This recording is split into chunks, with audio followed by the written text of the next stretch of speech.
So very recently I had a visit to my nearby stationery store as I wanted to buy some material for my new project, for my upcoming school project.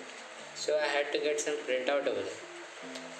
So what I did was, so I asked the uncle, can you just take me out some printout and give me? So he told, yeah, okay, that's okay. I can give you some printout, whichever printout you want. Just send me through the PDF, and my email ID is this@gmail.com. So I was noticing a thing that he is continuously refreshing his windows, like continuously right clicking on his mouse and just refreshing it. So I asked him, why are you doing this?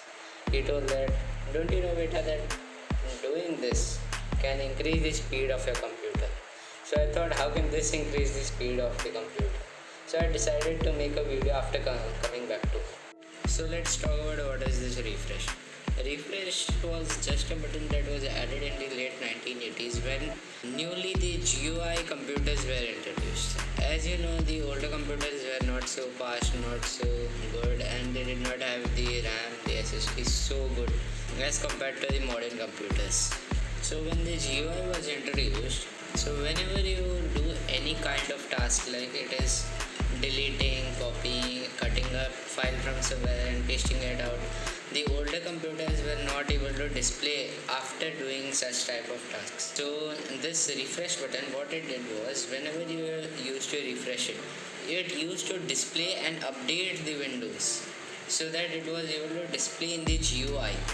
But people took it as this is making the computer fast. Whenever you refresh it, it becomes fast. And this myth is even followed by me. Even I have the habit of continuously refreshing the windows whenever I start it. So that's it for today. I hope you like this video, and this video was informative. This was a short video telling about what is this refresh button and exposing the myth that people have